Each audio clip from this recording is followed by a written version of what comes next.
الدين كله وكفى بالله شهيدا أشهد أن لا إله إلا الله وحده لا شريك له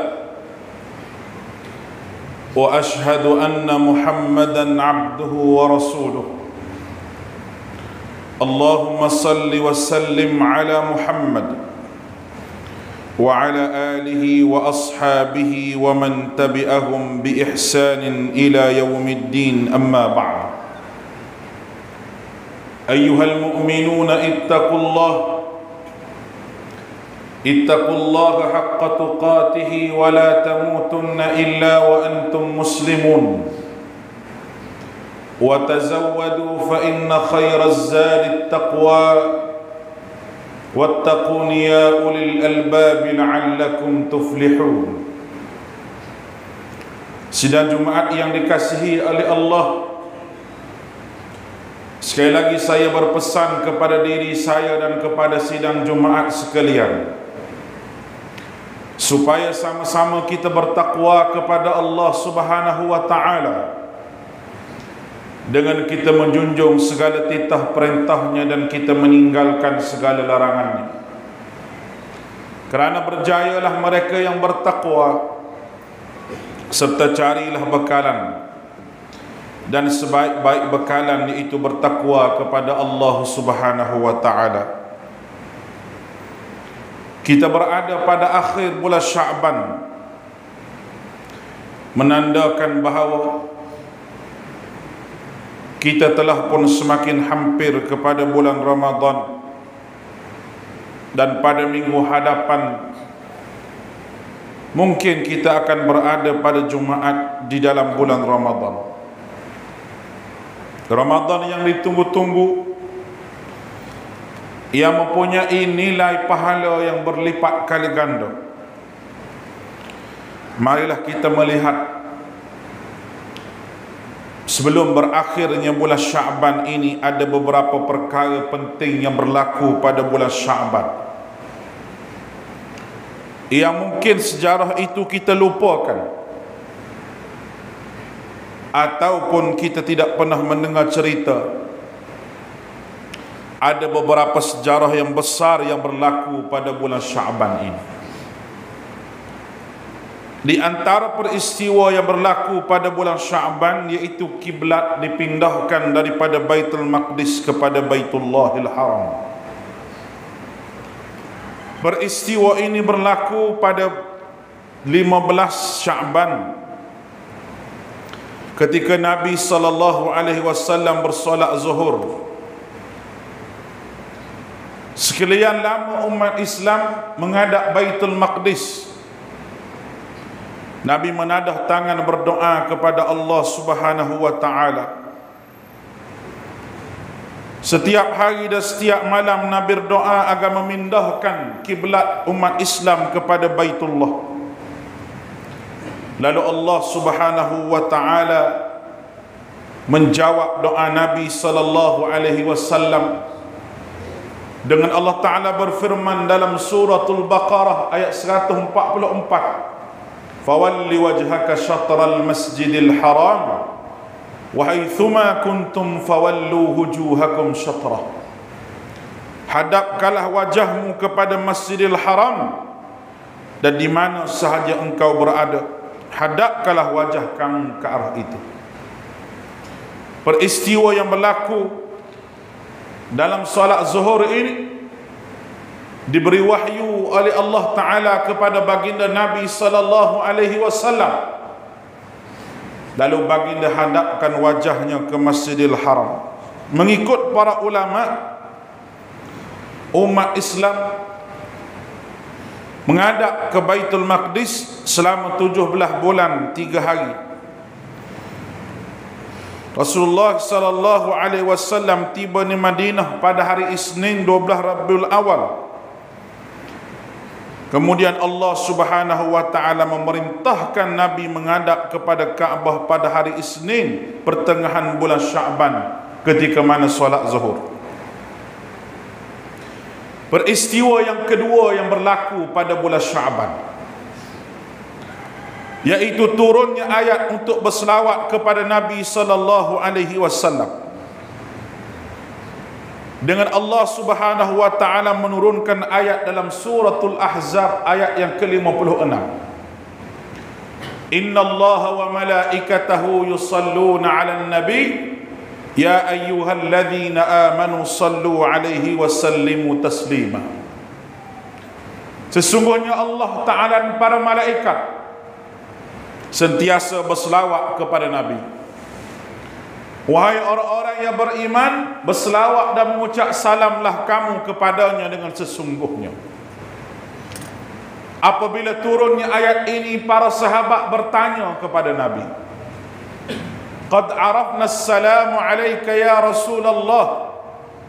Sesungguhnya kami tahu cara nak beri salam kepadamu wahai Rasulullah. Ajarkanlah kami cara berselawat. Sahabat tak berani nak reka selawat sendiri sebagaimana orang reka pada hari ini. Oleh kerana selawat ini adalah satu ibadah yang Allah Ta'ala mulakan dengan dirinya. Tidak ada ibadah yang Allah Ta'ala mulakan dengan dirinya kecuali ada sahaja perintah daripada Allah. Kalau semaya Allah Ta'ala suruh aqimis salat. Kalau sedekah Allah Ta'ala kata wa anfiqu mimma razaqnakum. Kalau haji Allah Ta'ala suruh Nabi Ibrahim wa adzim fin nasi bil haji. Tetapi dalam bab selawat ni Allah Ta'ala mulakan dengan dirinya dengan firman Allah Ta'ala innallaha wa malaikatahu yusalluna 'alan nabi. Sesungguhnya Allah dan para malaikat berselawat kepada Nabi. Apa maksud Allah berselawat kepada Nabi? Allah merahmati Nabi. Allah menyayangi Nabi sallallahu alaihi wasallam. Allah anugerahkan kepada Nabi dengan perkara-perkara yang tidak dianugerahkan kepada nabi-nabi yang lain. Yang disebut dalam surah Al-Kautsar, inna a'tainakal kautsar, iaitu anugerah sebut nama Nabi berpanjangan sehingga pada hari ini. Dua kali sahabat tanya Nabi lagu mana cara nak selawat. Kali yang ketiga tu baru Nabi SAW ajar. Ada lebih kurang 9 ataupun 11 riwayat selawat dalam hadis-hadis yang sahih. Selawat yang paling besar sekali itu selawat Ibrahimiyah. Allahumma salli ala Muhammad wa ala ali Muhammad kama sallaita ala Ibrahim wa ala ali Ibrahim wa barik ala Muhammad kama barakta ala Ibrahim wa ala ali Ibrahim fil alamin innaka Hamidum Majid. Ya, kita duk selawat semua pada tahiyat akhir. Tidak ada selawat yang diajar dalam mimpi selepas daripada itu kepada mana-mana alim ulama ataupun mana-mana tok guru. Dan tidak boleh direka selawat ini kerana ia merupakan ibadah yang khusus. Kalau boleh reka lah, sahabat tentulah akan mereka selawat ini untuk berselawat kepada Nabi sallallahu alaihi wasallam. Pada bulan Sya'ban inilah ulama menganjurkan supaya perbanyakkan berselawat kepada Nabi sallallahu alaihi wasallam. Peristiwa yang ketiga iaitu ketetapan fardu puasa pun berlaku pada hujung bulan Sya'ban tahun yang kedua hijrah. Ayat puasa juga turun. Ya ayyuhalladzina amanu kutiba alaikumus shiyam kama kutiba alal ladzina min qablikum la'allakum tattaqun, berlaku pada hujung bulan Sya'ban. Peristiwa yang keempat berlaku pernikahan Rasulullah sallallahu alaihi wasallam dengan Sayyidatina Hafsah binti Umar, anak kepada Umar bin Khattab. Hafsah binti Umar merupakan bekas isteri kepada Khunais bin Hadafah yang mati di dalam peperangan Badar. Pada peringkat awalnya, Hafsah ini anak kepada Umar. Rasulullah suruh Abu Bakar pergi minta. Abu Bakar tak boleh. Pada awalnya Umar dia tawar pada Abu Bakar. Abu Bakar tidak mahu. Sehingga Rasulullah sallallahu alaihi wasallam menyebut sendiri dengan mulutnya, maka pernikahan itu berlaku pada bulan Sya'ban tahun yang ketiga hijrah. Hafsah adalah salah seorang daripada ummahatil mu'minin, ibu-ibu kita merupakan isteri Nabi sallallahu alaihi wasallam yang ada peranan yang besar di dalam agama ini dan meriwayatkan banyak hadis berkenaan dengan kehidupan Nabi di dalam bait, di dalam rumah Nabi sallallahu alaihi wasallam. Peristiwa yang kelima, berlakunya perang Badar yang kedua, iaitu perang Badar As-Sughra. Selepas daripada perang Uhud, ketika mana perang Uhud, Abu Sufyan berkata kepada orang Islam bahawa mereka akan kembali ke Badar pada tahun hadapan. Mereka mencabar umat Islam selepas daripada Allah Subhanahu wa taala menangkan mereka dalam peperangan Uhud, sebab kekalahan umat Islam oleh kerana tidak mematuhi arahan ketua, tidak mematuhi arahan Nabi sallallahu alaihi wasallam, dan melihat harta yang ditinggalkan oleh musyrikin Mekah. Pada ketika itu Abu Sufyan mencabar, pada tahun hadapan kami tunggu dengan jumlah tentera yang banyak. Rasulullah sallallahu alaihi wasallam bersiap sedia.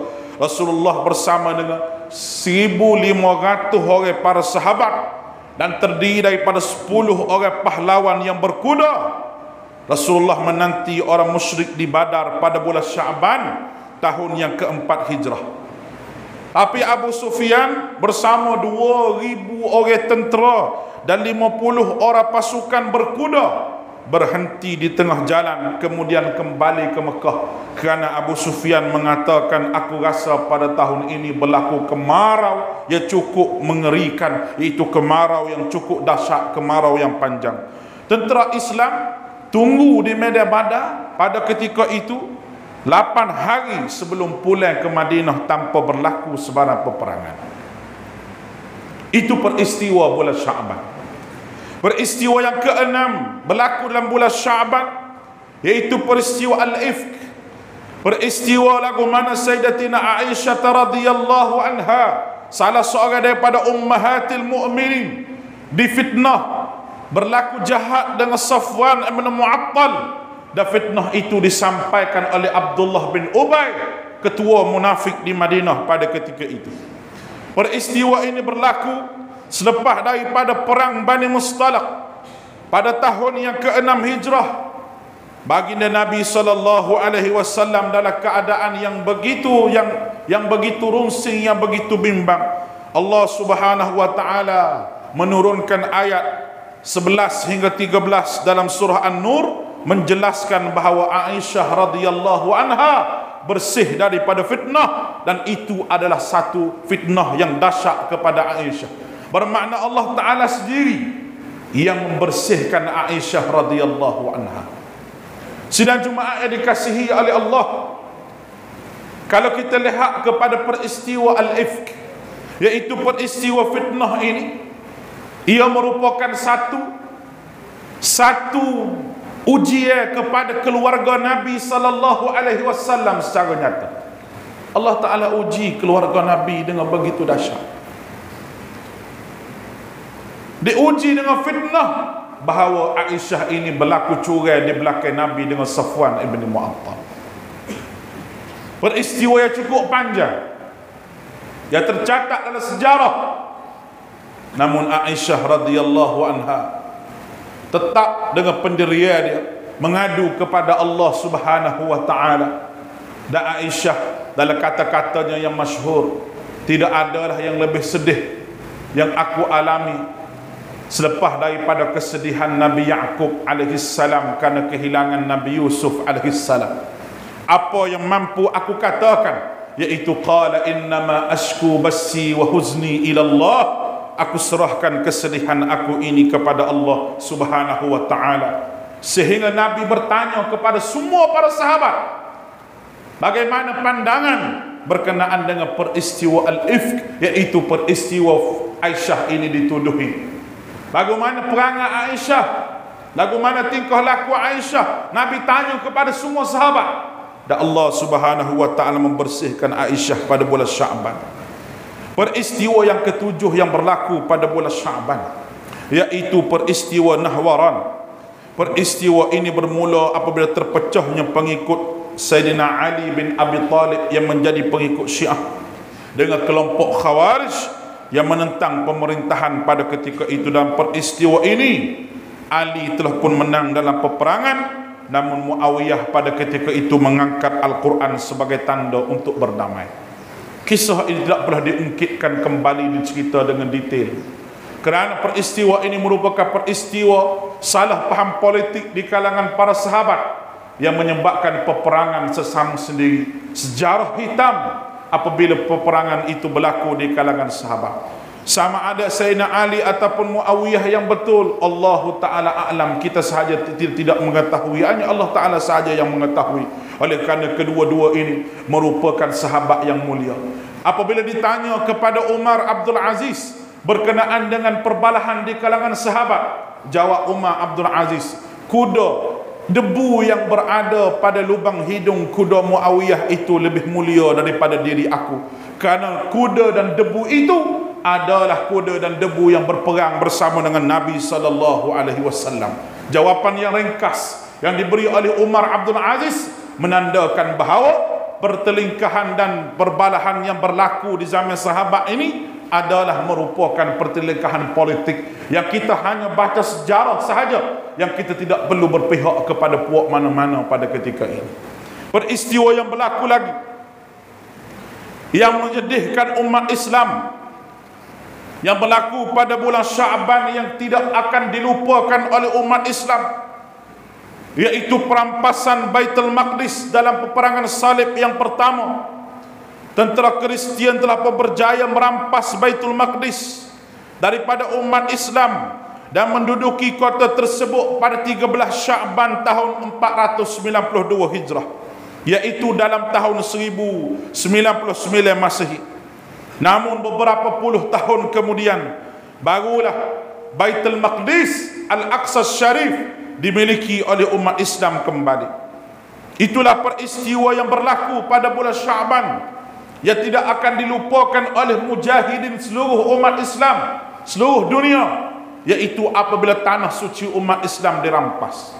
Hari ini Baitul Maqdis yang merupakan tanah suci umat Islam dirampas oleh Yahudi yang mengaku bahawa itu negara mereka. Mereka bahagi kepada dua. Mereka menamakan tempat mereka sebagai Jerusalem. Mereka bahagikan Al-Aqsa Syarif kepada dua bahagian. Satu bahagian untuk orang Yahudi dan satu bahagian untuk orang Islam.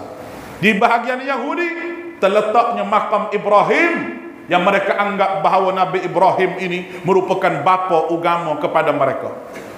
Allah Subhanahu wa ta'ala tidak meradai perbuatan mereka.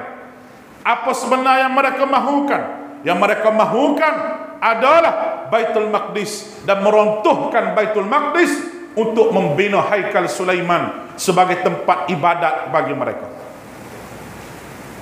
Pada hari ini dunia membisu, diam 1000 bahasa.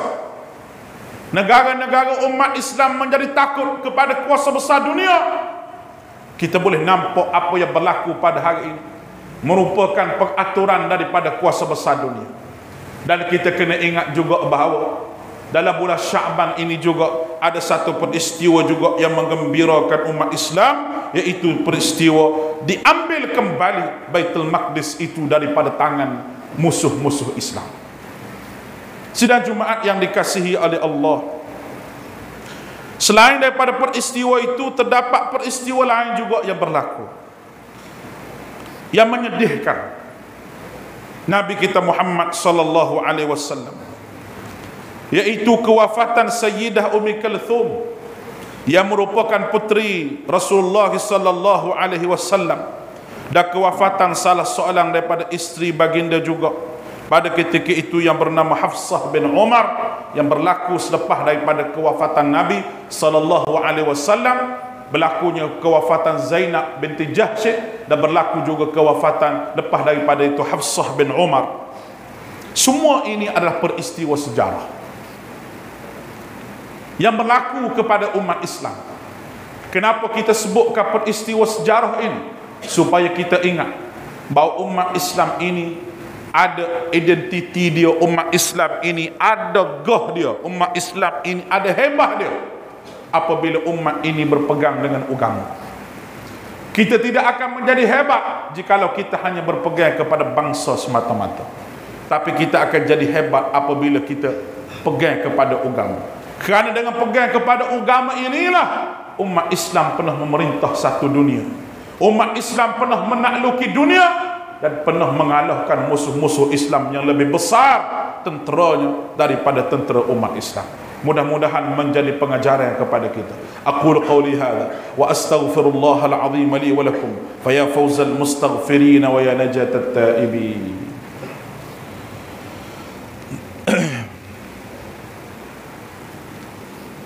Astagfirullah.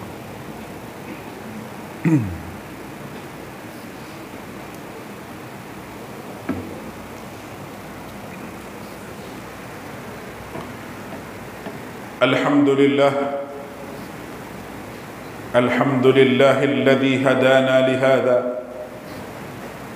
وما كنا لنهتدي لولا أن هدانا الله أشهد أن لا إله إلا الله وحده لا شريك له وأشهد أن محمدا عبده ورسوله اللهم صل على محمد وعلى آله وأصحابه ومن تبعهم بإحسان إلى يوم الدين أما بعد فيا عباد الله اتقوا الله أوصيكم بتقوى الله عز وجل فقد فاز المتقون وتزودوا فإن خير الزاد التقوى واتقون يا أولي الألباب لعلكم تفلحون. Sidang Jumaat yang dikasihi oleh Allah, marilah sama-sama kita menghitung diri kita, i'tiqad kita, pegangan kita dan amalan yang kita lakukan sebelum Allah Ta'ala mencabut nyawa kita buat selama-lamanya. Banyakkanlah kita berdoa kepada Allah Ta'ala di bulan ini untuk kita bertemu dengan Ramadan dan untuk kita habiskan Ramadan dan untuk kita mendapat makbulnya doa kita sepanjang bulan Ramadan. Jangan kita lupa ada orang yang lebih susah lagi daripada kita untuk menyambut Ramadan ini. Kita ambillah salah satu daripada akhlak yang baik, sikap yang baik, perangai yang baik, dan kita membantu orang yang susah untuk mereka hadap bulan Ramadan ini, supaya Ramadan juga memberi kesan kepada jiwa mereka dan Ramadan itu memberi salah satu daripada iktibar kepada kita berkenaan dengan betapa berharganya manusia ini apabila diberi makanan. Ramadan juga mengingat kepada kita, kita boleh rasa lagu mana laparnya orang yang tidak boleh makan. Ada di antara kita, mungkin bukan di tempat kita, di tempat yang lain, mereka tidak ada makanan untuk makan. Ramadan mengajar kita sifat ihsan kepada manusia, sifat kasih belah kepada manusia. Kita ambillah peluang betul-betul Ramadan yang kita nak hadap ini dengan banyakkan mengisafi diri kita dan segala apa yang kita lakukan. Tidak lupa untuk kita berselawat kepada junjungan besar Nabi Muhammad sallallahu alaihi wasallam yang membawa agama ini kepada kita, yang menjadi nabi kita, yang menunjukkan salah satu tingkah laku yang baik kepada kita. Yang paling besar, Nabi menyelamatkan akidah kita sehingga kita boleh masuk ke syurga Allah Subhanahu wa taala. Marilah sama-sama kita berselawat kepada Nabi sallallahu alaihi wasallam. Karena Allah Ta'ala, para malaikat sentiasa berselawat kepada Nabi. Allahumma salli ala Muhammad wa ala ali Muhammad kama sallaita ala Ibrahim wa ala ali Ibrahim wa barik ala Muhammad kama barakta ala Ibrahim wa ala ali Ibrahim fil alamin innaka Hamidum Majid. Allahumma fil muslimin wal muslimat wal mu'minin wal mu'minat al-ahyah minhum wal amwat innaka sami'un qaribun mujibud da'wat wa qadiyal hajat. Allahumma aghithna اللهم أغثنا غيثا مغيثا هنيئا مريئا سحا غدقا عما واسعا ولا مهلك ولا مدمرا. اللهم سقيا رحمة لا سقيا عذاب ولا هدم ولا ورى. اللهم أغثنا اللهم أغثنا اللهم أغثنا. اللهم عز الإسلام وانصر المسلمين وعذل الشرك والمشركين ودمر أعداءك أعداء الدين. اللهم عز الإسلام وانصر المسلمين في فلسطين وخصوصا في غزة. اللهم أعز أهل غزة اللهم أعز أهل غزة واحكم دماءهم ووحد صفوفهم وانصرهم على عدوك وعدوهم. اللهم عليك باليهود الغاثبين الأمريكان المتجبرين اللهم لعنتهم لعنا كبيرا، اللهم اقتلهم بدنا ولا تغادر منهم أحدا، اللهم بدد شملهم وفرق جمعهم وستت كلمتهم وزلزل أقدامهم وسلط عليهم كلبا من كلابك يا قهار يا جبار يا منتقم يا ذا الجلال والإكرام. اللهم يا منزل الكتاب ومجري السحاب ويا وهازم الأحزاب اهزمهم وانصرنا عليهم. اللهم أعد المسجد الأقصى المبارك إلى بلاد المسلمين وارزقنا صلاة قبل الممات. اللهم أحسن عاقبتنا في الأمور كلها وأجرنا من خزي الدنيا وعذاب الآخرة. ربنا هب لنا من أزواجنا وذرياتنا قرة أعين واجعلنا للمتقين إماما. ربنا آتنا في الدنيا حسنة وفي الآخرة حسنة وقنا عذاب النار. عباد الله، إن الله يأمركم بالعدل والإحسان وإيتاء ذي القربى وينهى عن الفحشاء والمنكر والبغي يعظكم لعلكم تذكرون. فاذكروا الله على آلائه واشكروا على نعمائه ولذكر الله أكبر والله يعلم ما تصنعون.